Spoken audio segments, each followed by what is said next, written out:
Fala galera, boa noite. Estamos no ar com mais um Descentra Talks de número 36. Já são 36 semanas aqui recebendo pessoas que estão construindo em Web3 aqui no Brasil, movimentando o cenário de Web3 no nosso país. Antes de apresentar o nosso convidado de hoje, deixa eu dar o boa noite para o grande Jay Storm ou João Pedro Novochado, que está aqui conosco com o seu avatar maravilhoso. Fala, Johnny, beleza, meu irmão?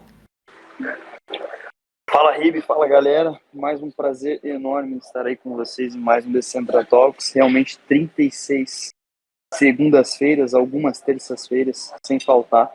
Então, fico muito feliz aí com a presença de todo mundo. Fico feliz também com a gama de pessoas que já passaram por aqui, estão passando no dia de hoje e vão passar também nas próximas semanas, nos próximos meses. Então, já vou deixar aqueles recados paroquiais. Não se esqueçam, temos o side chat para quem não quiser subir no palco para fazer uma pergunta por áudio. Vai lá no side chat, deixa sua pergunta. Eventualmente eu vou intervir e vou fazer essa pergunta durante o Talks. E é legal também porque a gente fica ali batendo papo, o pessoal fica compartilhando ideias. Então não é só para fazer perguntas, é também para a gente poder discutir o tema do Talks enquanto a gente está ali. Garanta seu NFT. Lembrando que tem o nosso canal Garanta Seu NFT. Então você entra ali, deixa seu endereço da sua carteira, endereço público da sua carteira, deixa também o seu ID do Discord, que daí no final de semana Felipe Ribe vai enviar um NFT de participação desse Descentra Talks, como a gente tem feito desde o primeiro. Então, desde o primeiro Talks a gente já tem enviado os NFTs e hoje não poderia ser diferente. Lembrando que esses NFTs, além de ser um certificado de participação, muito em breve eles vão garantir para vocês benefícios, enfim, descontos, acessos exclusivos dentro da plataforma do Descentra Educa, coisa que também está vindo por aí, que é uma grande novidade que a gente está planejando para o primeiro semestre. E como sempre, se você eventualmente não puder ficar até o final, não se esqueça que a gente grava esse Descentra Talk, tipo, ele fica gravado, depois a gente já sobe no YouTube, até o final de semana já está lá. Então já estamos com o nosso robozinho gravando e agora acho que é hora de darmos início a esse grande evento nessa segunda-feira, 8 horas da noite. É isso, show de bola. Já vou pedir desculpa, galera. Começou uma britadeira aqui na rua atrás do meu apartamento, por incrível que pareça. Então, se tiver um som insuportável, a culpa não é minha e sim da prefeitura da cidade de São Paulo. Mas deixa eu chamar aqui o nosso convidado de hoje para o palco. Calma aí, já convidei. Está aqui Lucas Winter ou Winter, eu sempre erro o sobrenome. Fala, Lucas, tudo bem, meu camarada? Fala, Ribe, beleza? Boa noite, fala, JP. Beleza, meu irmão. Antes de começar, é Winter ou Winter, meu irmão? Cara, o que você quiser, velho. Tranquilo. Não, beleza, beleza. Que eu, bom, a galera sabe aqui, né? Geralmente eu costumo errar a pronúncia do sobrenome alheio, então eu já começo fazendo graça de mim mesmo, que é mais uma forma de eu esconder um pouco da minha ignorância. E aí, meu irmão, tudo certo contigo? Obrigado pela presença. Tá falando de onde? Tá falando de Curitiba? Maravilha, mestre. Não, tô de Florianópolis, cara. Terrinha ruim aqui, né? Putz, Esse. pô, ruim, né? Ruim. É quase igual a São Paulo, né? A vista, esse tipo de coisa, né? Pois é, cara. Poxa, morei um ano em São Paulo, não resisti, voltei pra cá, cara. Que é bom demais. Show de bola. Cara, para começar aqui, Lucas, a gente sempre pede para os nossos convidados falarem um pouco do seu background, né? E principalmente já emendando em como e quando conheceram cripto, Web3, enfim, até chegar na clave. Maravilha. Bom, primeiro, boa noite aí, pessoal. Obrigado por estar aqui nesse horário, né? Às 8 horas aí com a gente. Quero agradecer demais o JP por ter feito esse convite. Eu conheço ele de longa data, é uma baita referência para mim. Também queria mandar um salve para o pessoal da AlmaDAO do Hub Web3, que dão um suporte gigantesco para a Clave e para mim, em termos de mentoria e de espaço físico mesmo, não podia deixar de agradecer. E, cara, falando um pouquinho da minha história, acho que o JP vai saber pincelar aí junto, participou um pouco disso. Eu sou advogado de formação, advoguei para banco e seguradora, basicamente, Itaú, Santander, Bradesco, por uns 2 anos mais ou menos. E eu não gostava, cara. Eu me via meio que refém da profissão, não via futuro pra mim dentro do direito. Só que, putz, já tinha feito 5 anos de faculdade, pago a faculdade e tudo mais, então tava num dilema, assim. E aí eu tive sempre a influência da minha mãe dentro de casa, ela foi uma das primeiras mulheres a se formar em programação, na época era processamento de dados, o nome do curso. Então sempre tive um pouco de influência dentro de casa para ir para uma vertente de tecnologia. E aí eu comecei a tentar conciliar o direito e a tecnologia, comecei a participar de eventos, de hackathons, e dentro de um dos hackathons, no Global Legal Hackathon, foi aqui em Florianópolis, tinha uns 200 participantes, eu cheguei lá sem conhecer ninguém, né, todo tímido, todo engravatado, e aí veio um cara cheio de tatuagem, bonezinho pra frente, perguntar se eu já tinha equipe para participar do hackathon, e era o JP que tá aqui com a gente hoje. E a partir desse Péssima companhia, né, cara? Uma péssima péssima companhia. companhia. E aí o cara me converteu, evangelizou para tecnologia, um cara que é uma referência de fato para mim, não é puxação de saco não, um cara que é multitask, bate o escanteio, corre para cabecear e ainda apita o gol, né? Então sabe fazer de tudo. E aí a partir disso eu comecei a entrar cada vez mais na tecnologia, gostar do negócio. Entrei, acabei fazendo a transição de carreira, entrei em empresas como a Anel, né, uma empresa de dados aqui do Brasil. Fui para algumas outras empresas até que eu caí como head de growth numa fintech. Uma fintech que fazia basicamente fundos para brasileiros investirem no exterior. E aí eu comecei a me inserir dentro do mercado financeiro, gostar do negócio, né, da tecnologia conciliada ao mercado financeiro, e fui me aprofundando nisso. Até que, na verdade, assim, cara, dentro desse espectro do mercado financeiro, ainda assim eu sentia um pouco daquela coisa que eu via lá no direito, né, de ser um pouco burocrático, de ter muito poder centralizado na mão de poucas pessoas, né? Às vezes os gestores de fundo ali estavam mais preocupados em fazer dinheiro para eles do que para as pessoas que estão investindo. Então eu sentia um pouco de desconforto ainda assim, apesar de estar numa nova área de carreira. E aí eu comecei a investir em cripto, conhecer esse novo horizonte, né, que a Web3 traz, investi em Bitcoin, Ethereum, perdi muito dinheiro, ganhei muito dinheiro, e perdi de novo, como todo mundo aí acho que passou um pouco por isso, né, em 2018, 19, 20.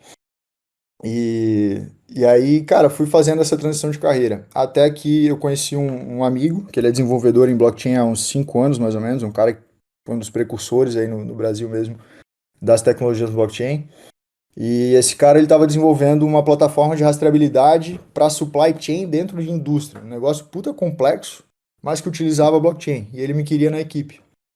E aí a gente desenvolveu essa plataforma, só que ninguém era de dentro da indústria. Então a gente não tinha muito a manha de saber como que funcionava um chão de fábrica, como que deveria ser esse software que a gente estava desenvolvendo. Então acabou não dando muito certo, a gente pivotou várias vezes, não deu certo até que a gente chega na Clave, né? Falar um pouquinho aí de como começou a Clave. Eu sempre tive muitos amigos do meio da música, não artistas diretamente, mas que tinham algum tipo de business dentro da música. E conversando com essa galera, eu via que existia uma dor meio comum, assim, que era justamente o que eu sentia no mercado financeiro. A indústria da música é ainda muito formatada no modelo Web 2, né? Ou seja, poucas grandes empresas com muito dinheiro, muito recurso e acabava travando oportunidade para pequenos players que pudessem entrar, sejam pequenos artistas, né, artistas independentes, sejam novas empresas que queiram mudar um pouco o game.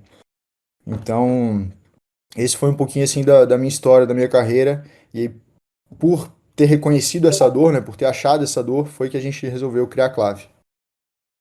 Animal. E fala um pouco então da empresa, para a galera aí. O que é a Clave? Qual a proposta de valor de vocês? Em que estágio vocês estão hoje também? Enfim, conta um pouco da Clave pra gente. Boa, maravilha. Cara, então, a Clave é uma plataforma de investimentos em artistas independentes, né? Então, a gente foca no artista pequeno e médio. Basicamente, a gente pega esse artista, avalia o conteúdo dele através de dados, né? A gente tem algumas plataformas de dados parceiras, consegue estimar quanto que o catálogo daquele artista, ou seja, as músicas que ele já tem publicada e as que ele pode publicar dali para frente, podem render no médio ou longo prazo e tokeniza isso dentro da nossa plataforma, permitindo que qualquer pessoa possa investir. Então, basicamente, é o clássico adiantamento de recebíveis, né? O artista ele tem, por exemplo, Vamos falar um caso real. O Justin Bieber, né, que vendeu o catálogo inteiro de músicas dele recentemente por um fundo de Londres chamado Hipgnosis. O cara fez a maior transação da indústria da música até hoje. Foi 200 milhões de dólares que o cara arrecadou, vendendo todas as músicas dele. Então, a partir de hoje, se você der um play numa música do Justin, o dinheiro, os royalties arrecadados não vai mais para ele, sim para esse fundo que comprou o catálogo. Pra vocês terem uma ideia, só a música Love Yourself do Justin, nos últimos 7 dias, rendeu 5,1 milhões de streams. No último mês, 19,9, e desde que ela foi lançada, né, desde 2015, ela rendeu 2 bilhões de plays só no Spotify. A gente não está falando de YouTube, de Deezer, nenhuma outra plataforma. Essa música ela rendeu 6 milhões de dólares pro Justin. A gente está falando de uma música só. Ele vendeu o catálogo inteiro dele por 200 milhões de dólares. Então, esse fundo que fez a compra, o que, que ele fez? Ele pensou assim, cara, o Justin é um cara que já tem um nome muito, muito forte no meio da música.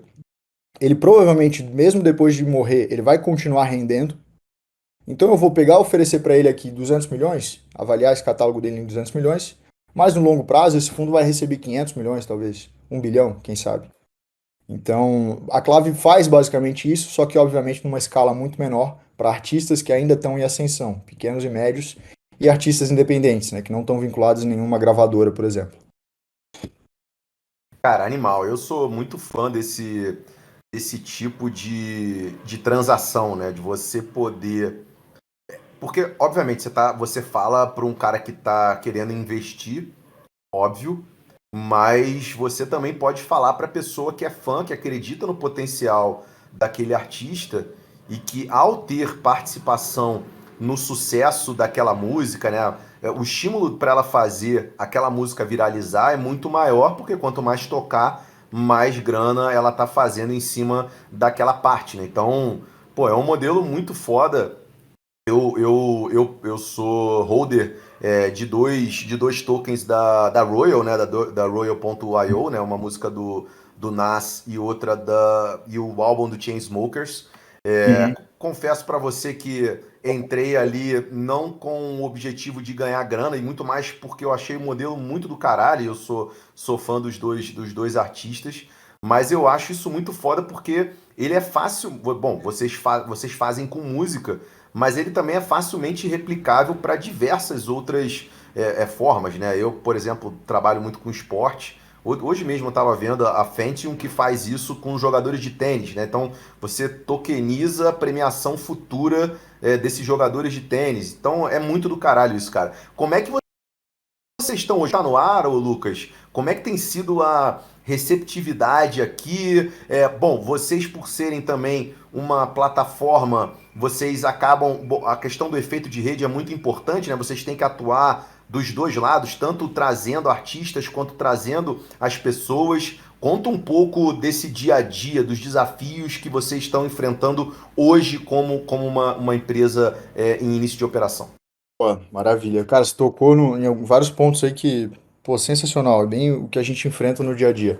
Primeiro, cara, a Clave é um bebê, a gente lançou ela em agosto, né? A gente acabou de validar o MVP, estamos indo agora para o desenvolvimento da V2, da plataforma.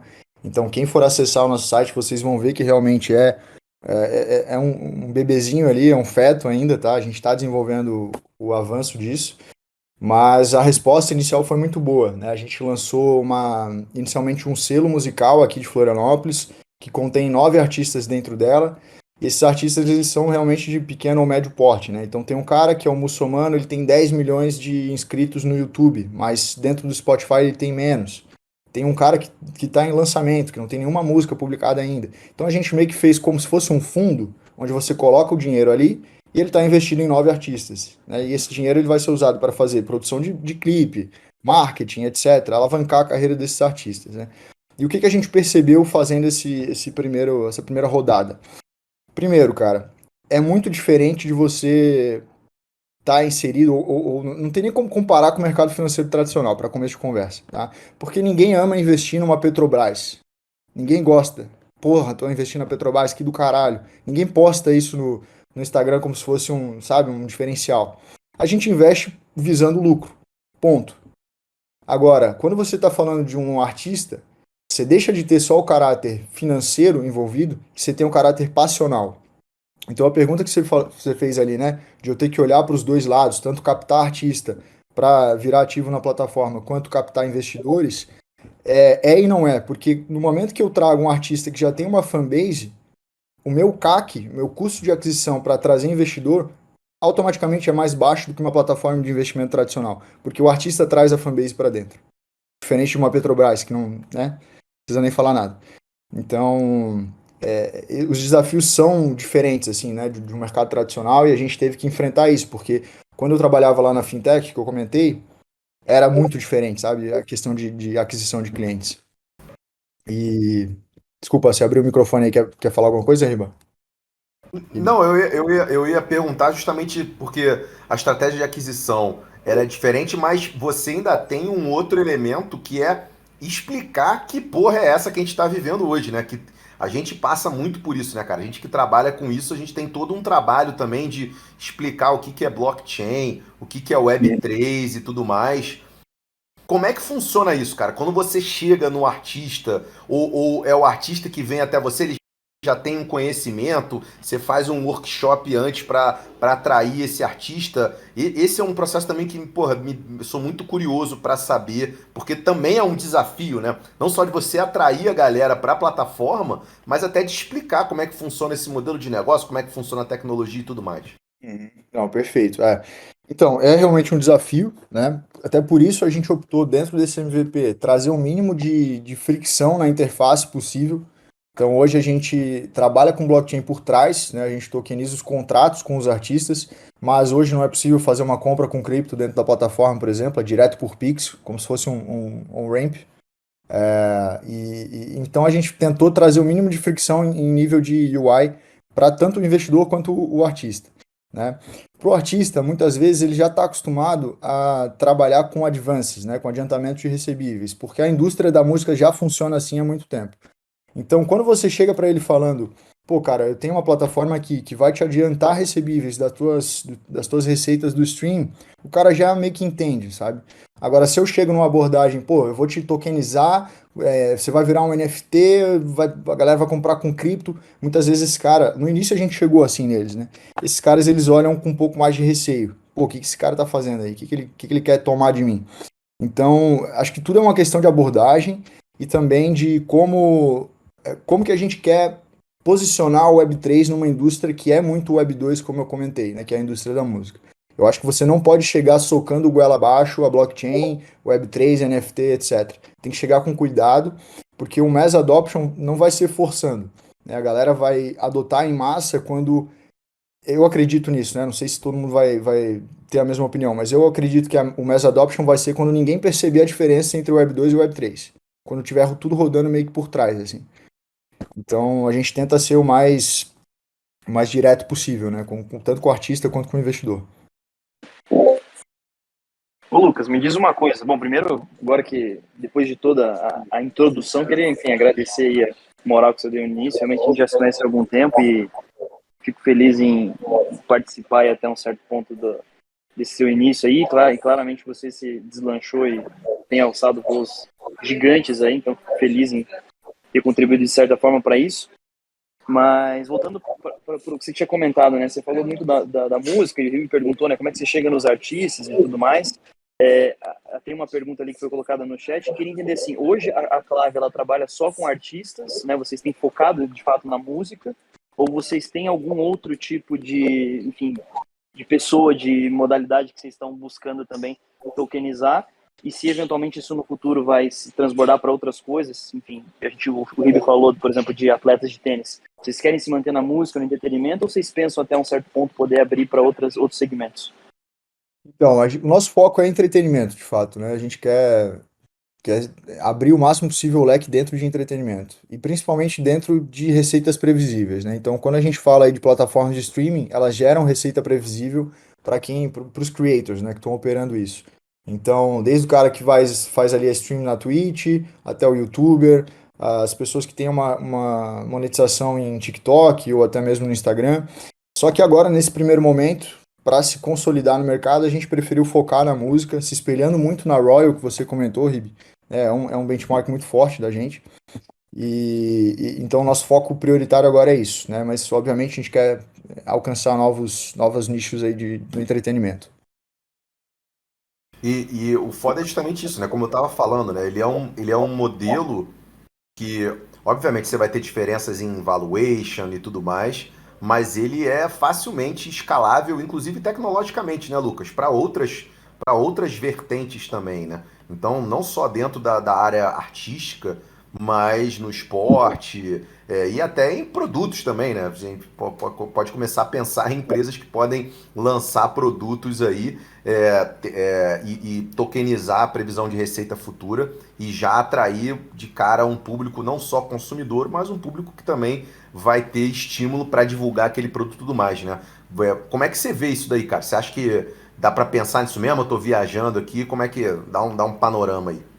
Não, concordo total contigo, cara. Aqui, até entre os sócios aqui da Clave, a gente brinca, né? Pô, se a Clave não der certo, na pior das hipóteses, a gente tem uma plataforma que tokeniza ativos de qualquer gênero, né? Mete um white label ali, vende e a gente tá bem. Perfeito. Então, eu acho que é bem por aí, assim, cara. Tem muitas iniciativas que a gente vê, né, que estão fazendo isso, desde tokenização de imóveis, tokenização de agro, né? Tem a Gênesis, por exemplo, que está fazendo, fechou com a Fictor, que é uma das maiores produtoras de agro aí do Brasil, e eles estão fazendo a tokenização de grãos, né, onde te dá uma rentabilidade de 1,7 ao mês, mais ou menos. Então, cara, tem muita iniciativa boa. E a tecnologia, acho que é realmente o que você falou, é o core ali, né? Tendo essa estrutura, dá para ampliar para qualquer outro nicho. Nesse momento não é do nosso interesse, a gente quer realmente focar aqui no entretenimento, fazer o que a gente se propôs a fazer, mas, né, nunca diga não. Perfeito, cara. E como é que é a experiência do usuário no sentido de? Entrei lá na Clave, até já botei o site aí, galera, tá? É clave com K.me. Então, entrem aí no site, façam a sua conta, eu já tenho minha conta lá. Uma vez que eu entrei, eu tenho as opções ali do que vocês estão oferecendo, e vamos supor que eu comprei um token relacionado a um percentual dessa receita futura de plataformas de streaming. Como é que funciona a partir daí? É trimestral, pagamento? Como é que eu acompanho a quantidade de plays que estão acontecendo nas plataformas? Como é que vocês atualizam constantemente essa informação? O quanto que isso está gerando? Explica um pouco pelo lado do usuário também, como que eu acompanho o quanto que está rendendo aquele meu investimento. Maravilha. Então, o processo é bem simples, como você falou, se cadastra lá, vai aparecer. Hoje a gente não tem nenhum ativo em captação, em andamento, né? Tá para entrar um no início de fevereiro, daqui a pouco, acho que dia 10 mais ou menos. Mas basicamente você escolhe o ativo que você quer investir e seleciona a quantidade de cotas, né? Esse ativo ele é dividido em cotas, então você pode comprar pedacinhos ali desses royalties que estão sendo negociados e faz o Pix. Né? Hoje o único meio de pagamento que a gente tem é Pix, a gente está implementando novos para essa V2 da plataforma que eu comentei. E a partir daí você tem diferentes tipos. Né? Então, se eu fechei com um artista que ele está negociando com a gente só os royalties do Spotify, geralmente o Spotify paga, dependendo da distribuidora que foi utilizada para publicar a música desse artista, ele paga ali trimestralmente, mais ou menos. Tá? Existem diferenciações dependendo de cada distribuidora. Então esse investidor ele vai acabar recebendo os royalties trimestralmente. Tem alguns outros artistas que vão negociar, por exemplo, verba de show, não só a verba do streaming. Então é um pouco mais imediato esse retorno. Então é tudo meio que Pô, caso. animal, hein, cara? Animal, não sabia disso. Eu achei que era focado muito na questão do streaming. Então o show também tá nessa. Isso, o show também tá nessa. A Pô, gente tá para foda. fechar agora uma artista do forró, ela tem 1,8 milhões de seguidores, né? É um nicho assim que eu particularmente eu não acompanho tanto, mas que lá em cima, cara, vende muito. E os shows dela, assim, ela faz 3, 4 shows por noite. Então, ela tem uma previsibilidade de receita gigantesca e é realmente um bom investimento a se fazer, né? Então, daqui a pouco, a galera que se interessa aí vai poder investir. Mas, pode falar, Jota. Não, só ia complementar. O Ribe perguntou a questão de como funciona. Eu já, enfim, já tenho cotas de um artista, já comprei no passado e realmente é bem fácil mesmo.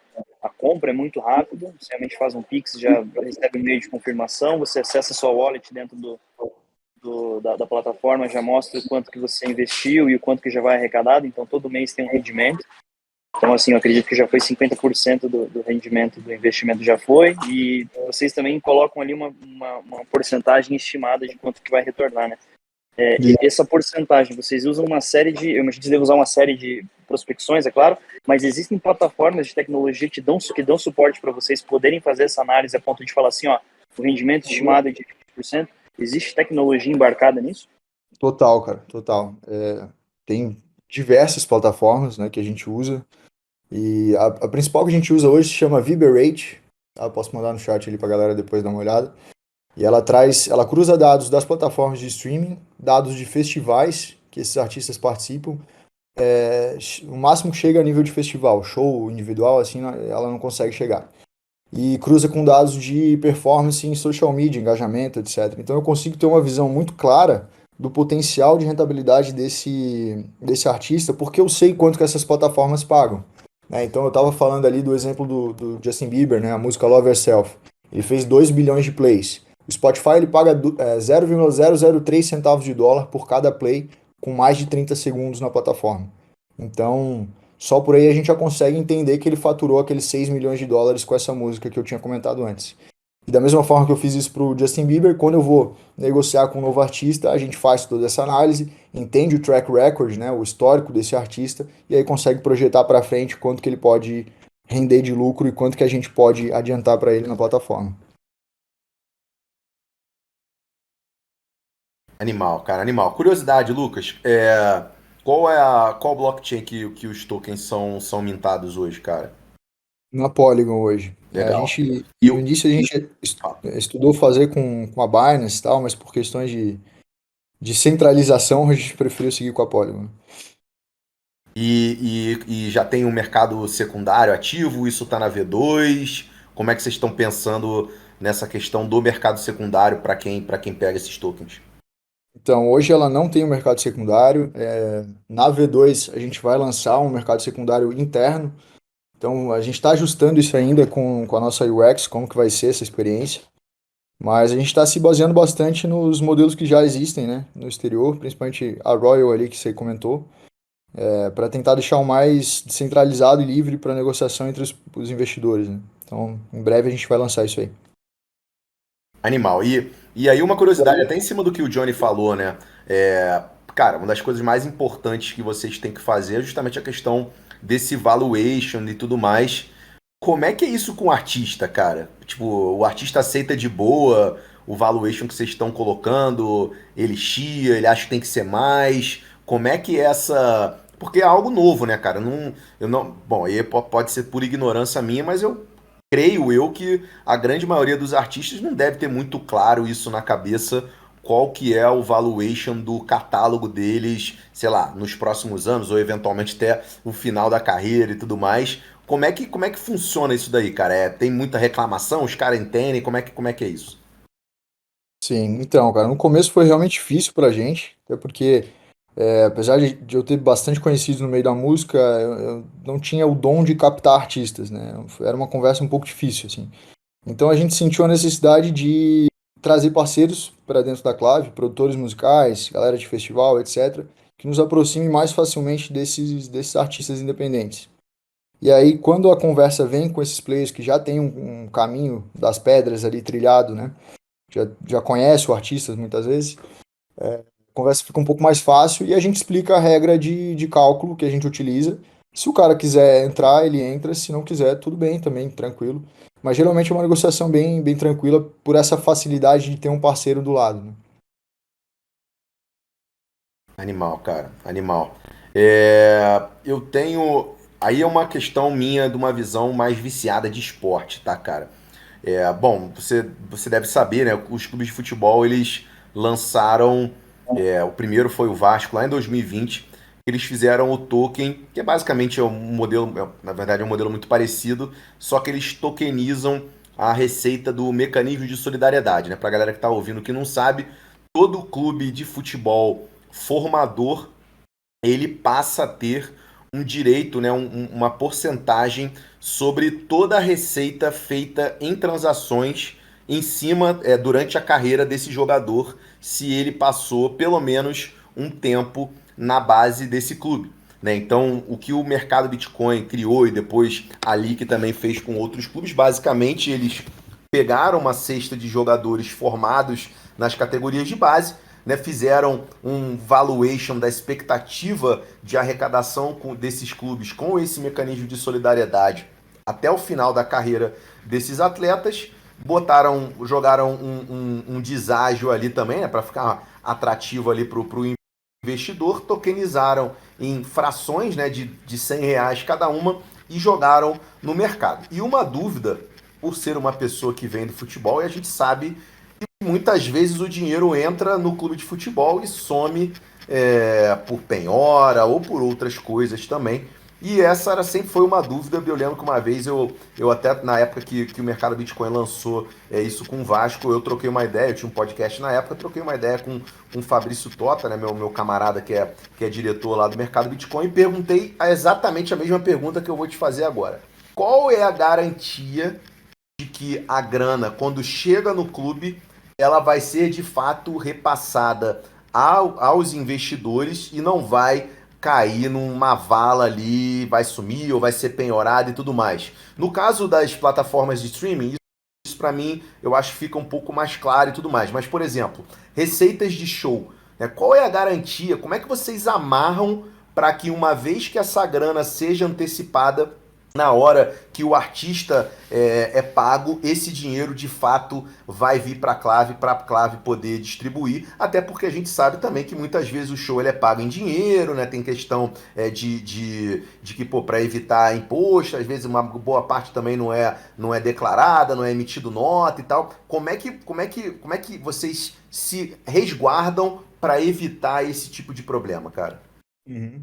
Nesse caso específico do show, né, a gente tenta ao máximo garantir o jurídico ali. Então a gente fecha só com artistas que realmente têm PJ aberta, faz um due diligence em cima dessa PJ, atribui garantias ao contrato, né? Então é como se fosse realmente um contrato de mútuo, de empréstimo, e tem garantias dentro desse contrato. Obviamente, né, como qualquer contrato de advance, existe o risco, né? E a gente deixa isso claro dentro da plataforma, da lâmina do investimento Boa. para o investidor.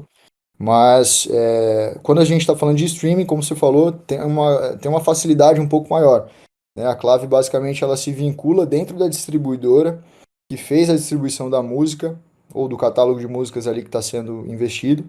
E aí automaticamente a gente recebe os royalties pela distribuidora. Quando isso não é possível fazer, tem algumas distribuidoras que não permitem isso, aí a gente tenta atrelar também a PJ do artista, né? Tenta profissionalizar esse artista para que ele consiga não se tornar um inadimplente. Mas sempre tem um risco, né? E até bacana você citar isso, eu acompanho a galera do Rough Diamonds também, da Kobogo, né, que já veio aqui no Decentral Talks, e é meio que o que a Gi falou quando ela veio falar aqui com vocês, né? Pô, tem muito artista que é pequeno, que não tem um profissionalismo, mas ele sabe onde ele precisa pisar para ganhar espaço na sua carreira. Então é muito mais fácil chegar para ele e falar, cara, você precisa abrir uma PJ, você precisa de ter essa grana aqui para investir no marketing, etc. A gente até indica parceiros que vão fazer essa frente de impulsionar a carreira desse artista, né? Ou seja, o dinheiro que o investidor está colocando, muitas vezes ele vai ser utilizado dentro de parceiros da Clave que vão fazer a carreira desse artista alavancar. Então a gente cuida muito do artista e ele acaba se tornando um parceiro nosso. Então isso também ajuda a diminuir um pouco o risco de inadimplência, né? Cara, show de bola. E é isso que você falou, né? Todo investimento, independentemente de qual seja, ele sempre vai ter um risco, né? A não ser que você pegue uma renda fixa ali do governo e tal, que o risco é muito, muito, muito baixinho. Mas é isso, né, cara? Se quer investir em qualquer coisa, você tem o risco inerente. Nesse caso, não é diferente, mas muito bacana também. E é isso, né, cara? Novos modelos de negócio, novas formas de receita também para artistas e tudo mais. Eu acho que isso também requer um tempo até de maturidade do mercado como um todo, né? Tanto do lado dos artistas, quanto do lado também dos consumidores, até a gente chegar no modelo onde vai estar todo mundo mais seguro, onde os processos já vão ser mais bem definidos e tudo mais. Mas, obviamente, como a gente está falando de algo muito novo, né? Você até comentou, né? A Clave começou oficialmente em agosto do ano passado. Naturalmente, muitas coisas também vão sendo ajustadas com o tempo. Tem uma pergunta aqui do grande J. Romão, meu camarada, que ele fala: salve galera, boa noite, parabéns pelo projeto, Lucas e equipe. Pergunta: como é o relacionamento de negócios e o relacionamento legal entre Clave e a Ordem dos Músicos do Brasil ou afins hoje em dia? Existe algum tipo de lobby, público ou privado, que complica iniciativas Web3 no mercado da música? Cara, que pergunta foda. Obrigado. Obrigado demais por essa pergunta. Para te responder, cara, eu vou precisar fazer um breve histórico da indústria da música para chegar nesse ponto, tá? Então eu vou falar um pouquinho aqui. Mas se eu estiver sendo redundante, vocês vão me parando aí, galera. Cara, a indústria da música nasce ali com o CD e o vinil, né? Então, existia uma barreira física para um artista conseguir chegar, ter um alcance legal. Você tinha lá a loja de CD e, cara, você tem 3 grandes gravadoras hoje no mundo que ditam as regras, né? Aquela história lá de ser meio que o Web 2 centralizado que eu tinha comentado no início. Então, o poder está centralizado na mão da Warner, da Universal e da Sony, basicamente. Desde aquela época do vinil, do CD, quem ditava os artistas que iam para a prateleira das lojas de CD eram essas 3. Então, se eu não tinha um contrato assinado com essa galera, com essas 3 empresas, eu não ia, consequentemente, ser visto nas prateleiras e ser ouvido.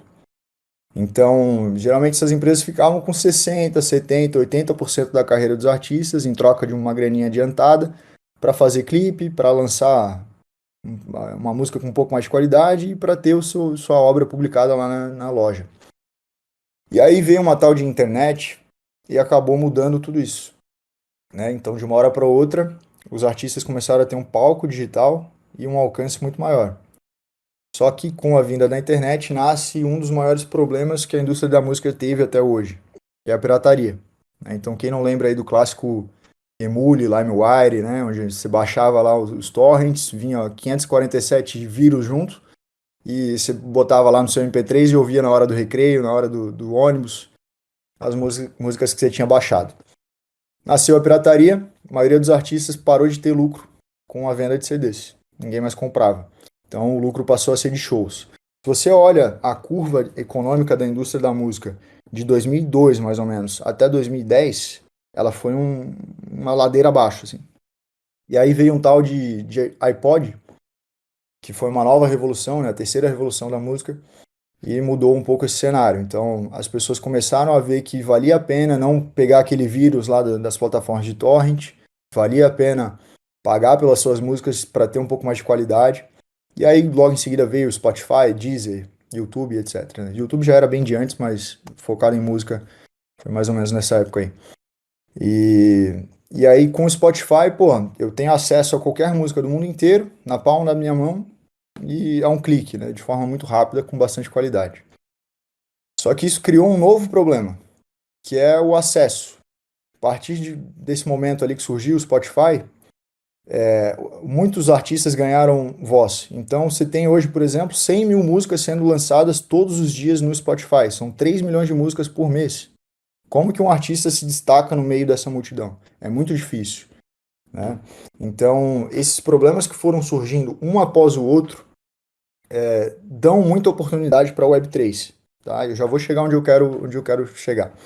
O Spotify hoje, né, apesar de ter dado esse palco digital aí para os artistas, principalmente artistas independentes que nunca iriam para a prateleira das lojas de CDs, por exemplo, ele criou um novo problema, que é a forma de monetização. Inclusive, eu indico a série The Playlist no Netflix, que conta a história do Spotify de diferentes visões, inclusive da visão do artista independente. Tá? É muito foda essa série. É bem foda mesmo. O Lei UX, né, o Leandro, nosso camarada aqui, acabou de escrever isso no chat aqui também, recomendando a série. Boa, vejo, não vão se arrepender. E aí o Spotify criou um novo problema, que é a forma de monetização. Inclusive fala dentro dessa série sobre isso, no momento em que o artista independente é uma das visões ali que está sendo apresentada. Então, ao invés imagina que, Ribe, você paga lá R$20 por mês na tua assinatura do Spotify, né? E só que você é um cara underground, você só ouve 10 artistas que não estão no mainstream.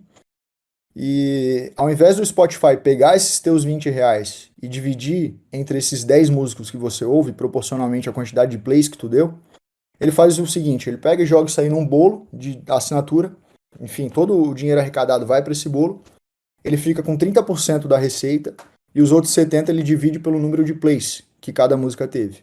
Que aí vem aquele número que eu falei, 0,003 centavos de dólar para cada play que é dado na plataforma. Então, o que essa estrutura que parece inofensiva faz? Ela continua dando poder para aquelas 3 gravadoras que eu tinha comentado lá no início, Sony, Universal e Warner. Por quê? Porque, obviamente, essas gravadoras têm muito dinheiro, elas conseguem promover os seus artistas para que eles sempre estejam no topo das paradas, tendo mais plays e, consequentemente, rendendo mais dinheiro dentro das plataformas de streaming. Tá? Então, é um ciclo vicioso.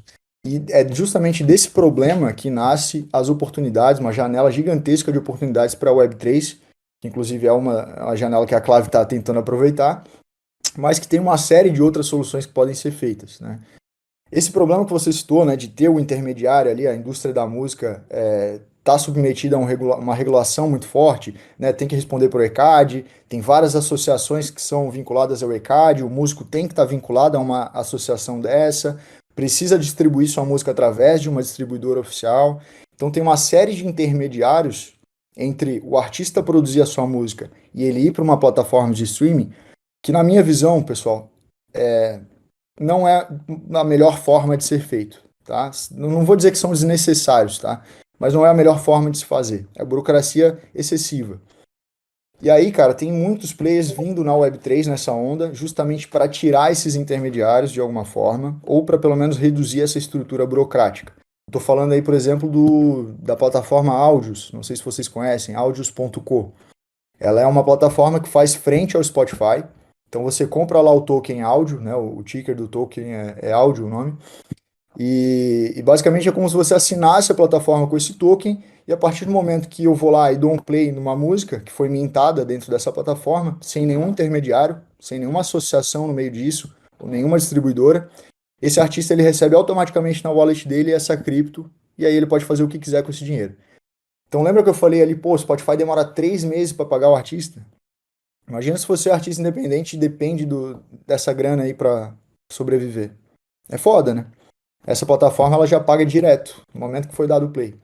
Então, cara, tá surgindo muita coisa, muita oportunidade para a Web3 dentro da indústria da música. Um outro exemplo, né, que acho que vocês conhecem também, é a Sound.xyz, que é uma plataforma de fan token para, enfim, para o artista poder mintar lá suas músicas e ter experiências com seus fãs a partir disso, né? Desde shows até, por exemplo, lançamento antecipado, né? Acesso antecipado a um novo álbum.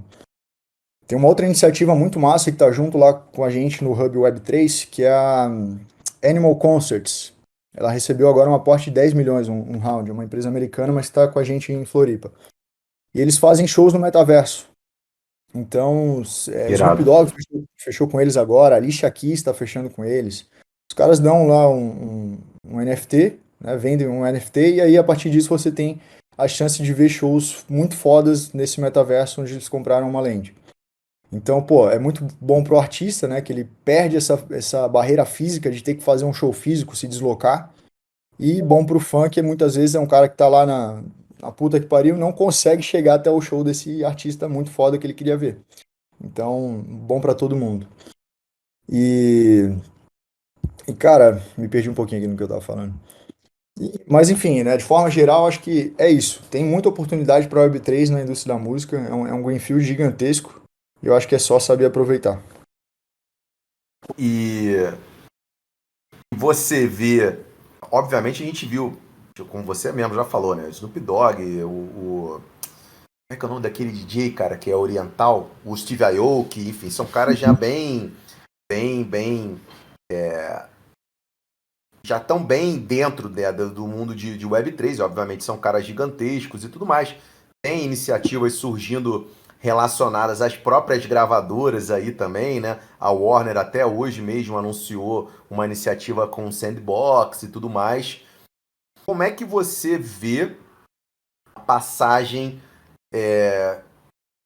de tudo isso que a gente está conversando agora, que claramente é early days total e tudo mais, para que isso se torne mainstream e atraia todos os grandes artistas também e o grande público. Primeiro, como é que você vê isso acontecer? Ou melhor, se você vê isso acontecendo, se de fato a Web3 é sobre isso, ou se não, ou se ela é um complemento à Web2 para menos pessoas que estão interessadas em ter um outro tipo de relação, e se por um acaso, se você vê isso se tornando mainstream, como é que você enxerga isso acontecendo? Qual que é o caminho para que isso aconteça, Lucas?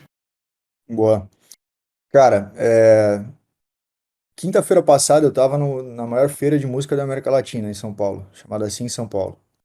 E lá nessa feira estavam todos os caras mais fodas do backstage, né, por trás dos panos da indústria da música aqui do Brasil. A gente tá falando dessas três gravadoras aí, da OneRPM, que é a maior distribuidora, desde empresários, artistas independentes também, enfim, a galera foda.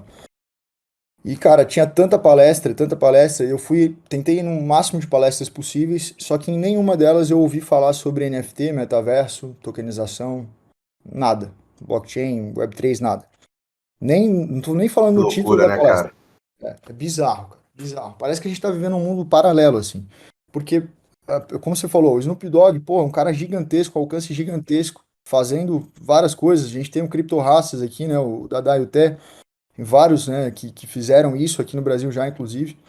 Inclusive, teu avatar é deles, né, do Crypto Raças. Pô, o Avatar era do CryptoRastas e eu peguei a música do primeiro lançamento do Dada IoT com o CryptoRastas, né? Uma edição de 100, consegui pegar, estava até ouvindo aqui antes de entrar. E por conta disso também peguei hoje o meu Rasta Checks aí que eles acabaram de lançar para quem pegou. Mas continua aí, só que quando fala CryptoRastas eu me empolgo. Pô, muito foda, cara, muito foda. Tô com inveja aí, queria ter pego também, mas bora. Cara, me surpreende, né, ter esse movimento todo, de certa forma, já um pouco no mainstream, grandes artistas, e ao mesmo tempo a indústria da música não tá falando sobre isso, não tá dando importância sobre isso. Isso não me choca tanto, na verdade, porque, como eu falei, é um mercado muito Web2, então eles têm essa resistência, têm essa vontade de continuar centralizado. Então eu acho que vai ser muito um trabalho dos builders, né, da galera que está aqui, de devagarinho entendendo essas janelas de oportunidade e entendendo as dores que essa centralização cria, como eu citei ali a dor do Spotify, da monetização, e criar soluções para isso, né? De novo, não vai ser igual abaixo, não acredito que seja igual abaixo, acho que existe uma curva de aprendizado gigantesca para a adoção disso, e acho que o mass adoption vai ser quando não houver barreiras de UX, né? Então, quando criar uma carteira for imperceptível para o usuário, por exemplo. Quando fazer uma transação for, se eu quiser, por Pix. Fazer um on-ramp off-ramp, por exemplo. Então, acho que tem muito a ser feito, mas existe muita oportunidade. E eu acho que o caminho é justamente fazer esse meio termo, assim, né? Não dá para ser só Web3. A gente tem que conversar um pouco com Web2 e tornar a nível de experiência um pouco mais fácil para ver esse mass adoption, né? E aí eu acredito que sim, cara. Os artistas de grande nome aí, as empresas, né, as próprias gravadoras que eu citei vão sim olhar cada vez mais para a Web3 como soluções. E, cara, todo mundo tem a ganhar com isso, eu acho, né? Desde os artistas, os investidores, as próprias empresas, acho que todo mundo tem a ganhar com isso. Perfeito, cara. Uma outra pergunta, e aí tem muito a ver com o que você comentou anteriormente, né? Que pô, parte da grana que é arrecadada na venda dos tokens, vocês utilizam também para auxiliar esses artistas de outras maneiras, né? Não é colocar isso só na mão dele e falar, amigo, se vira aí e tudo mais. E aí tem um artigo muito foda da Lidin, que é o 100 True Fans, né? Que ela fala que artistas hoje conseguem ser classe média, né? Ela chama da classe média dos criadores de conteúdo, se conseguirem ter pelo menos ali, no caso ela é americana, né? Então ela faz a conta em dólar, mas pelo menos 100 pessoas que gastam US$ 1.000 por ano consumindo conteúdos especiais ou outros tipos de coisa que aquele criador de conteúdo cria. Só que isso requer outras habilidades também nesse artista que não só a criação mais. Então, ele passa a ter que ter conhecimento sobre marketing, né, como você comentou, sobre relacionamento direto com as pessoas, construção de comunidade, gestão de comunidade, enfim, diversos outros aspectos, como se fosse uma empresa em si. Vocês fazem esse trabalho também, cara, tipo, não só dá o peixe, mas ensina a pescar, né? Tem esse cuidado também para mostrar para esse artista de que não adianta você só colocar um token no ar e tudo mais, que isso requer dele um esforço, um trabalho, de repente, muito maior do que ele está acostumado hoje, justamente porque ele passa a ter um stakeholder que depende muito mais desse esforço dele. Como é que é esse papo e se vocês têm participação na ajuda nesses outras obrigações que esse artista passa a ter? Total. Então, nesse processo de due diligence que a gente faz, né, na hora de trazer para dentro um artista, a gente avalia uma coisa que é muito intangível, assim, mas dá para sentir, né, o nosso feeling na hora da conversa, que é se o cara realmente tem vontade de trabalhar, né? Então, pô, tô colocando o dinheiro na mão de um artista que daqui a pouco, pô, desiste ali da carreira dele, vai fazer outra coisa, arruma um emprego, vira dev, sei lá, faz qualquer coisa, e aí quem investiu nesse cara fica uma mão na frente e outra atrás, né? Então, para que isso não ocorra, a gente faz essa avaliação muito criteriosa se é realmente um cara comprometido com a carreira dele. Se ele já é um cara comprometido com a carreira, ele já vai estar querendo buscar informação automaticamente, né? Ele já é um cara que está indo atrás, né? Muitas vezes ele não tem um tato, né? Ele não consegue entender muito por onde começar. E é aí onde a gente entra com esses parceiros que dão esse help inicial. O nosso roadmap é chegar no mundo ideal onde a gente consiga ter automatizado dentro da plataforma, na visão do artista, meio que um plano de carreira, assim. Então a gente vai dar o passo a passo para diferentes níveis de artista, né? Se é um cara que está começando agora, um cara intermediário, mas vai dar um passo a passo de quantos lançamentos de singles ele tem que fazer a cada X período, por exemplo, a cada 3 meses, quantos feats ele tem que fazer, com quem ele tem que fazer feat, né? Quem é o artista mais indicado. Então a gente vai chegar num nível de análise de dado de carreira muito foda para auxiliar esse cara de forma automática, né? Mas ele tem que querer aprender, ele tem que estar com sede ali de trabalho mesmo para fazer a carreira vingar, né? E além de que a gente faz essa aproximação ali de parceiros que vão guiar ele junto nessa jornada para alcançar, para alavancar a sua carreira, né? Opa, travou meu computador aqui. Porra, animal, cara, animal. E vocês têm planos de, sei lá, de repente, bom, a gente tem visto surgir algumas gravadoras descentralizadas e tudo mais, onde a galera compra um token e passa a poder. Cria-se uma DAO ali onde os token holders votam se aquele artista deve ou não fazer parte e tudo mais. Passa pela cabeça de vocês ampliar o trabalho da Clave e de repente também ter um braço ali. Porque mal ou bem, com vocês trabalhando com artistas independentes, mal ou bem vocês também estão meio que, não digo lançando, mas fazendo parte desse lançamento ou de espalhar a palavra desse artista para o mundo. Mas tem planos de repente ir por um lado também de virar um selo, e aí ter participação de quem é token holder, poder votar em quem que merece ou não ser lançado, passa pela cabeça ou não? Essa estrutura de DAO a gente não. A gente já discutiu sobre isso, mas não chegou a descer a fundo, assim. A gente está bem focado em fazer esse lançamento da segunda versão da plataforma e focar bastante na parte de captação por enquanto.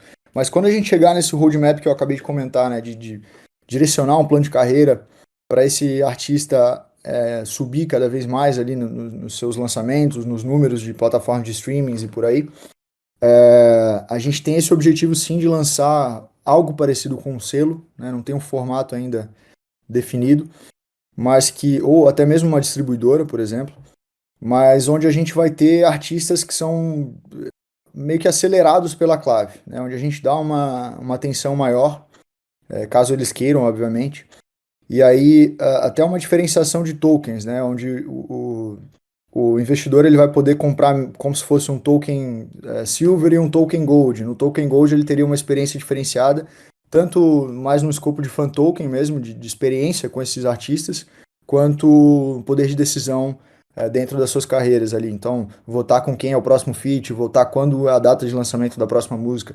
A gente já tem isso meio que mapeado, mas é bem lá pra frente, né? Animal, animal. Só, Kleber, eu vi que você perguntou aqui do mercado secundário, cara. O Lucas já explicou, tá? Hoje na plataforma ainda não tem o mercado secundário, mas para V2, né, Lucas? E vocês Isso. já tá no roadmap para lançar esse mercado secundário interno e permitir que as pessoas, que os holders possam também negociar isso, tá, cara? Então, boa, já vi aí que você já se ligou. Então, beleza. Johnny, perguntas, meu irmão. Tá calado? O Johnny tá sempre calado. Ô, Pergunta. Lucas, o Johnny ele é um Pergunta. cara que eu acho que segunda, ele tá sempre de ressaca, então o cara fica caladão, fica na dele. Fala aí, Johnny. Não, pô, deixa os especialistas falarem. Essa que é a magia do negócio. Lucas, bom, a gente falou aqui bastante de música e eu vi que recentemente teve uma cota ali de esportes, né? Como que você olha, eventualmente, o financiamento, por exemplo, de streamers? Porque é claro que o streamer não vai ter uma performance em eventos como um artista vai ter, ele também não vai ter, às vezes, músicas que ele vai publicar em plataformas e você vai conseguir rentabilizar por meio de plays e tudo mais, mas evidentemente esses streamers eles têm visualizações na Twitch, no YouTube, enfim, esse tipo de coisa. Como que funcionaria, por exemplo, e também se faz sentido para você, uma vez que hoje o stream já é entretenimento, como que funcionaria no âmbito de esportes, essa questão da estrutura da clave, como que funcionaria essa captação? E se vocês pensam nisso, né? Porque se eventualmente isso for uma coisa que está fora do roadmap de vocês, talvez o debate seja um pouco mais raso, mas se está, como que você pensa em fazer esse tipo de rentabilização? Perfeito. Esse ativo que a gente lançou foi mais um escopo de teste, né? Acabou dando sold out, mas foi mais um teste mesmo, onde a gente lançou meio que uma guilda de jogos Play to Earn, como se fosse um fundo, né? Com vários jogos Play to Earn e equipes que jogam, né? Então a gente financiou a compra dos avatares com esse dinheiro que foi arrecadado e aí eles devolvem a rentabilidade desses jogos, uma parte da rentabilidade todo mês ali para os investidores, né? Tem uma carência ali, acho que de 6 meses nesse investimento, até começar a retornar de fato, mas é dessa forma que a gente trabalhou. A gente não olhou ainda para esportes nesse momento, mas é um desejo nosso, inclusive é um dos filtros ali da plataforma, se vocês forem olhar, tem a parte de games, e, e eu acho que dá para trabalhar sim na parte de eventos que você tinha comentado, né? Acho que hoje está tendo cada vez mais torneios e onde a gente pode trabalhar a probabilidade de receita desses times em torneios, tendo em vista um track record. Claro que lida muito mais com preparos, até um pouco de sorte ali dessa equipe.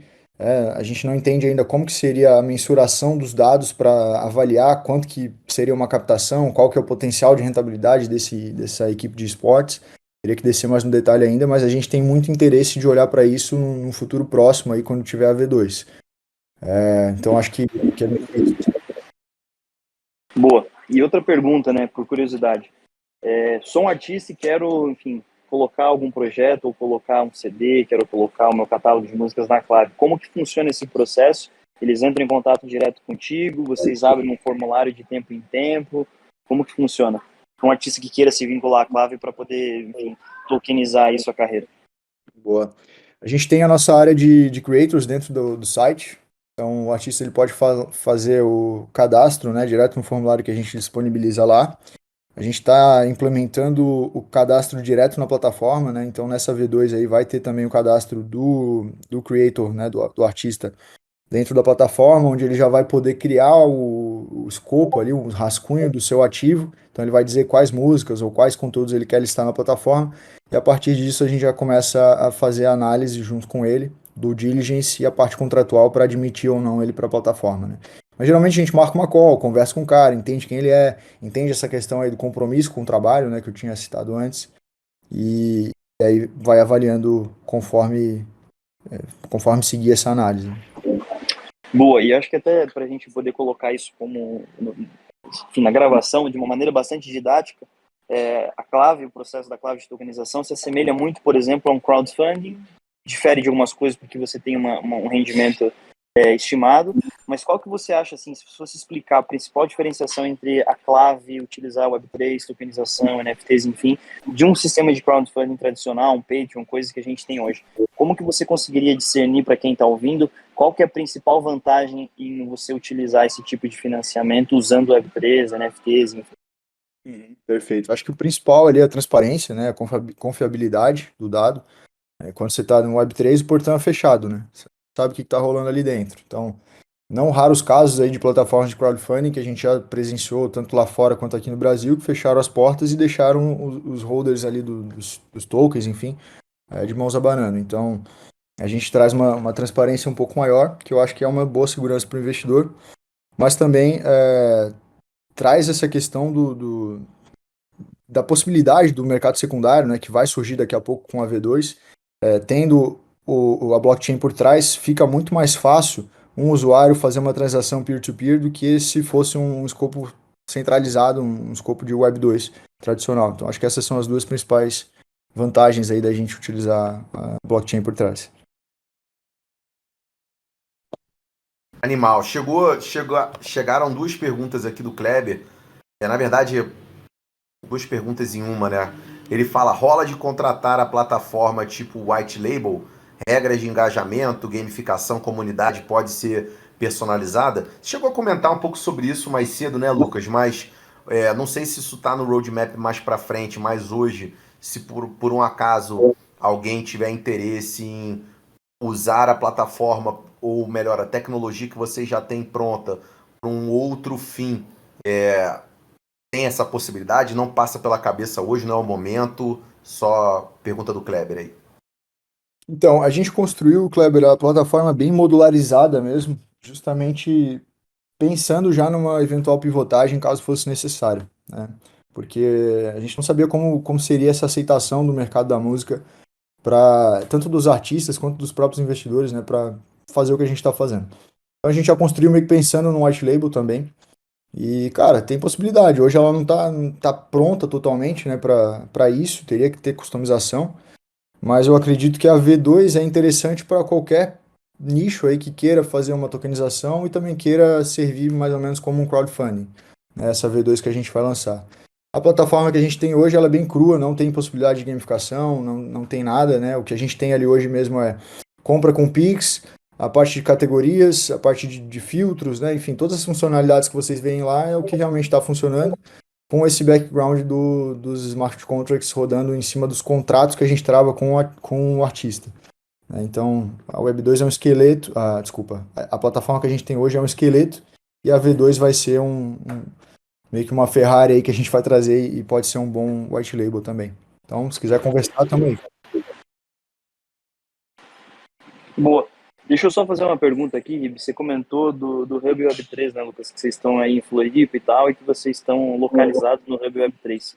E a gente aqui no Decentro Educa, como uma comunidade, né, no Discord, uma comunidade online, a gente vê como é valioso a gente compartilhar espaços de trabalho, de ideias, de sugestões e tudo mais. Fala um pouquinho só pra gente, assim, como é estar num hub de Web3, porque isso, na teoria, é uma coisa, eu imagino que seja uma coisa bastante nova, não sei quantos hubs especializados em Web3 a gente tem, o que a gente tem de empresas e startups rolando por lá, e também como que vocês como que você enxerga esse lance de você poder compartilhar espaços com outras empresas e como que isso eventualmente pode surgir novos negócios, ou se já pintou alguma coisa de você poder compartilhar alguma solução, uma tecnologia, algum produto? Boa, excelente. Cara, o Hub Web 3 para mim é uma escola, tanto a Alma DAO quanto o Hub Web 3, né, que estão nos mentorando a Clave e trazendo muitos recursos para a gente. Tá respirando aquele meio é algo que eu recomendo para qualquer pessoa que queira ser um builder dentro de Web3. Eu acho que é necessário você estar se conectando, porque é um mercado extremamente novo, né? Então é importante você estar se atualizando com as soluções que estão surgindo. Cara, lá eu já pude conversar com, muita gente. O primeiro dia que eu cheguei lá foi mind-blowing, assim, porque eu conversei com muita gente, né? Desde a Corners, por exemplo, que é uma plataforma de comunidades em Web3 desenvolvida com o intuito de bem-estar, né? Wellness. Até a Hall, que é um estúdio de moda no metaverso, basicamente, moda em VR. tokenizada. E, cara, assim, tem muita coisa acontecendo e é importante para quem é builder estar inserido num meio como esse, né? Eu recomendo demais, assim. E eu não sei qual que é o tamanho do Hub Web3 hoje, mas eu acredito que talvez seja um dos maiores aí. Cara, é incrível, assim. Inclusive, recomendo seguir eles e, se possível, fazer uma visita aqui em Florianópolis, conhecer, tá? Se quiser, falem comigo aí, eu recebo vocês lá e vamos tomar um chopp, um café. Todo mundo bem-vindo. Vou comer uma ostra, né, irmão? Floripa, né? Porra, pelo amor de Deus, pelo amor de Deus. É, Gostinho. Boa. cara, Lucas, pra gente ir encaminhando pro final, eu tenho uma curiosidade que, na verdade, é um assunto que sempre surge em produtos novos, né? Em produtos que estão surgindo e tudo, que é a questão regulatória, né? Hoje, quando você compra algo com expectativa, ou melhor, quando você investe em algo com expectativa de ter um retorno financeiro que não é cuja esse retorno não depende do seu esforço, e sim do esforço de terceiros, isso acaba se configurando como uma security e como tal você pode ter algum tipo de problema com a CVM e tudo mais. Como é que vocês enxergam, estão olhando para essa questão regulatória para que, cara, os produtos que estão sendo vendidos não configurem como um ativo mobiliário? Perfeito, cara. Essa pergunta a gente recebe muito, né? É uma preocupação da maioria dos investidores. E, cara, no início da operação a gente fez um levantamento com o jurídico, né? A gente tem um parecer de três escritórios de advocacia daqui de São Paulo, que analisaram o tipo do investimento, né? Então, quando a gente está falando de royalties, a gente está falando de direito autoral sobre fonograma ou direito autoral sobre obras, sobre edições de músicas, né? E dois produtos, basicamente, eles não se enquadram como security, segundo a lei vigente no Brasil. Mas, para garantir a segurança, tanto da plataforma quanto dos investidores, a gente está se registrando de acordo com a 588, a resolução 588 da CVM, como plataforma de crowdfunding, para ter um primeiro registro e também no sandbox regulatório da CVM. A gente está buscando agora, vai entrar com pedido no início de fevereiro, para buscar essa adequação que não se adequa em nenhuma lei existente, né, que é justamente a parte de royalties. Então, se eu não tenho uma adequação pronta na lei, eu preciso buscar o sandbox regulatório da CVM para mostrar para eles o que a gente está fazendo, mostrar que a gente é, entre aspas, fair nesse negócio, e aí assim eles conseguirem regular isso de alguma forma, deixando tudo como deve ser, né? Então esse é o processo aí que a gente está enfrentando agora. Perfeito, cara. Bom, deixa eu só ver se tem mais alguma pergunta aqui.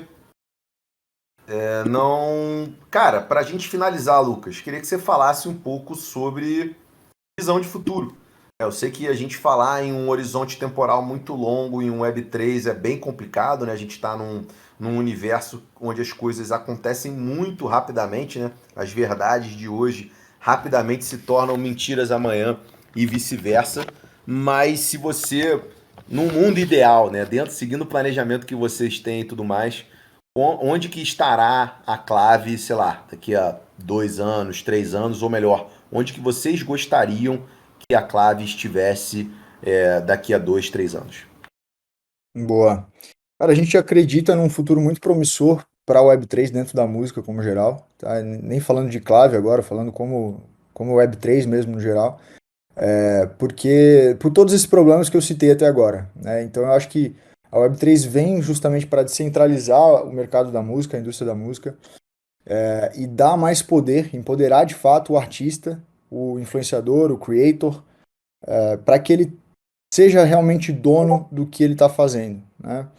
Então, até vi esses dias que você publicou ali um post, né, do Casimiro, quanto que ele fez de grana no YouTube durante a Copa do Mundo. O cara fez US$ 160 mil, sendo que ele ultrapassou a audiência da Globo. Cara, isso é bizarro, é inexplicável para mim. É um cara que poderia estar faturando muito mais. Então, a partir do momento que os builders de Web3 olham para essas dores, né, como eu comentei, e conseguem trazer soluções, eu acho que o horizonte aí de 2, 3 anos para a Web3 dentro da música vai ser muito promissor se a gente olhar para o empoderamento dos criadores. dos artistas, dos influencers, etc. E a Clave, cara, a gente quer estar justamente fazendo isso, né? Trazendo recursos e poder para a mão desses artistas independentes de pequeno e médio porte, e se tornando aí um dos maiores ecossistemas de lançamento de artistas independentes do mundo, né? Hoje, para você ter uma ideia, a gente tem 53% dos artistas que estão no top 100 do Spotify são artistas independentes, já, que publicaram de alguma forma, mesmo que precária, o seu trabalho, foram subindo de carreira e hoje estão aí no topo, sendo maioria já. Então, a gente quer ajudar cada vez mais essa galera a subir mais rapidamente e chegar no topo. É basicamente isso. Animal, cara, animal. Parabéns aí, muito foda. Como eu te falei, eu sou muito fã desse modelo. Acho que ele tem tudo pra pegar mesmo, né? E é até engraçado que isso que você comentou, né? Se foi na maior feira de música, não sei se é do Brasil, da América Latina, enfim, que você comentou aí. E, porra, não tinha ninguém falando sobre isso. Às vezes eu troco ideia com pessoas que estão construindo, ou que às vezes nem estão construindo ainda, mas que já entenderam o poder e a oportunidade que a gente está vivendo hoje, né? Com tantas possibilidades que surgem daí. E às vezes eu falo assim, cara, ou a gente está muito enganado, Uhum. ou a galera tá muito cega que ninguém tá conseguindo enxergar o tanto de possibilidade que tem, cara. Então, parabéns aí por tá conseguindo enxergar isso, tá construindo, né? Tá sujando as mãos, porque eu acho que é fundamental. Empreender no Brasil, a gente sabe que é muito difícil. Empreender no Brasil com algo tão novo é mais difícil ainda. Mas parabéns e conte conosco aqui do Decentro Educa para divulgar as iniciativas, enfim, divulgar a Clave. Vai ser sempre um prazer a gente poder ajudar. Pô, obrigado demais, Ribe. Obrigado, JP, por esse espaço aí para a gente poder trazer um pouquinho desse assunto que é pouco falado, né, na indústria da música. E, cara, tô honrado aí, meu primeiro podcast. Não sei se eu me saí bem. Galera, depois avalia aí, mas, Pô, pô, foi obrigado bem pra demais, hein? caralho. É bom, ô Johnny. E quando a clave for um decacórnio, a gente cobra lá do Lucas aí um percentual disso, afinal, o primeiro podcast do cara, pô. Diz aí. Pô, o NFT de participação desse Tox vai ser vendido no secundário por milhões de Pô, reais. se Vai Deus quiser. garantir, vai garantir aí um acesso exclusivo às cotas da Clave. Mas, enfim, estendendo também o agradecimento do Ribe, obrigado por participar, Lucas. Fico feliz em poder compartilhar espaço contigo, trocar essa ideia. Eventualmente vou estar em Floripa aí para a gente, enfim, conhecer o hub de vocês e também, enfim, trocar uma ideia ao vivo. Para quem está ouvindo aí, lembrando, pessoal do side chat, garanta seu NFT. Então tem um canal ali do lado, garanta seu NFT. Vocês colocam ali chave pública e ID do Discord para a gente poder mandar esse NFT de participação. Vai ficar gravado, então provavelmente eu vou subir no YouTube aí essa gravação do Tox até o final de semana. Ribe também vai enviar os NFTs até o final de semana. Então, até por curiosidade, depois que a gente mudou a ideia visual do Decent Educa, tudo ficou mais pesado. O computador não consegue renderizar na mesma velocidade, então, infelizmente, eu demoro mais de 2 dias para conseguir cortar o Tox. Mas, de qualquer forma, é isso. Agradeço o Lucas aí de novo, agradeço também o pessoal que ficou aí com a gente até agora na audiência. Mandar um abraço aí para Enio Caniac, que junto com o Lucas aí está tocando o projeto. Então, vi que ele estava na audiência aí, enfim, agradeço a presença de todos. E é isso, Ribe, vamos em frente, porque semana que vem temos mais Decentral Talks. Já temos alguém no radar, Ribe? Ainda, semana que vem é a primeira segunda-feira de fevereiro, e como é a primeira segunda-feira de fevereiro, o Decentra Talks é 100% feminino. A Amanda Marques e a Bianca Brito da Cora vêm até aqui, tomam de assalto o palco e recebem alguma mulher incrível que está construindo em Web3 no Brasil. Em breve divulgaremos quem será a convidada da próxima segunda. Mas lembrando, galera, que toda segunda-feira a gente tem o Talks às 8 da noite aqui no Decentro Educa, mas a comunidade ela é 24/7. Então estamos sempre compartilhando artigos, estamos sempre compartilhando notícias interessantes sobre o meio, trocando ideias por aqui. Temos canal para divulgar projetos, enfim, essa comunidade é de todos nós e a gente conta sempre com a contribuição de todos vocês para que a gente consiga espalhar a palavra sobre o Web3 a todo o Brasil, ao maior número de pessoas possível. Beleza? Não esqueçam do Garanta Seu NFT. Não esqueçam do Tox toda segunda-feira à noite e também, principalmente, não esqueçam que a comunidade é 24/7 Contribu. Beleza, galera? Ótima semana a todos. Valeu, Lucas, mais uma vez. Valeu, Johnny. Boa viagem, meu irmão. E até a próxima, galera. Tchau, tchau. Valeu. Valeu!